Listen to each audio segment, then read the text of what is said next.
Hi friends, welcome back to my channel easy cooking and crafting. ఈరోజు నేను carrot halwa recipe ఎలా చేసుకోవాలో చూపిస్తాను. అది చాలా తక్కువ టైంలో సింపుల్గా ఎలా చేసుకోవచ్చో చూద్దాము. ఇప్పుడు ప్రాసెస్లోకి వెళ్ళిపోదాము.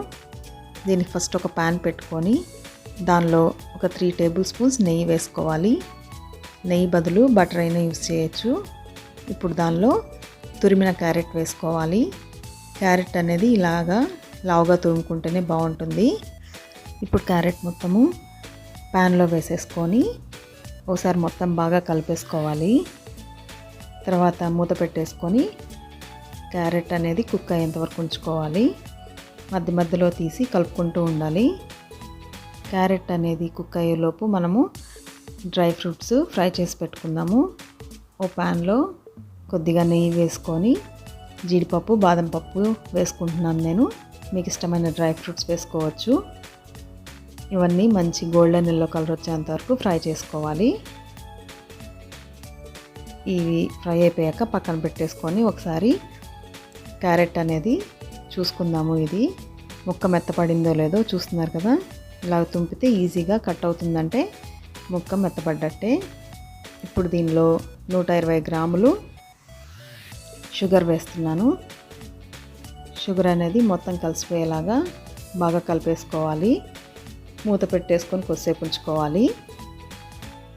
ఈలోపు మనము ప్యాన్లో పచ్చి కోవా ఉంటుంది కదా, అది తీసుకొని, అది స్వీట్ది కాదు, పచ్చిదే తీసుకొని ఇలా మెత్తబడేంత వరకు ఉంచుకోవాలి. ప్యాన్లో హీట్ చేసుకోవాలి.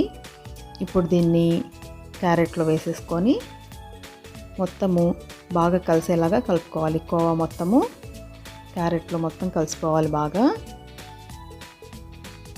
ఇలా కలిసిపోయాక 1 కప్పు పాలు వేసుకోవాలి.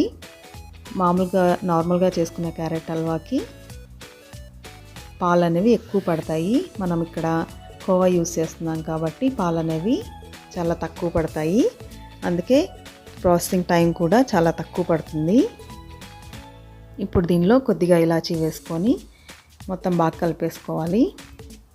ఇలా మొత్తము దగ్గర పడ్డ తర్వాత లాస్ట్లో డ్రై ఫ్రూట్స్ వేసుకొని గార్నిషింగ్ చేసుకుంటే ఎంతో టేస్టీగా ఉండే క్యారెట్ హల్వా ప్రిపేర్ అయిపోతుంది. ఇది టైం చాలా తక్కువ పడుతుంది. టేస్ట్ కూడా చాలా బాగుంటుంది. మీరు కూడా ఈ రెసిపీ ట్రై చేయండి. మీకు నా రెసిపీ నచ్చినట్లయితే నా ఛానల్ సబ్స్క్రైబ్ చేసుకోండి. Thank you for watching.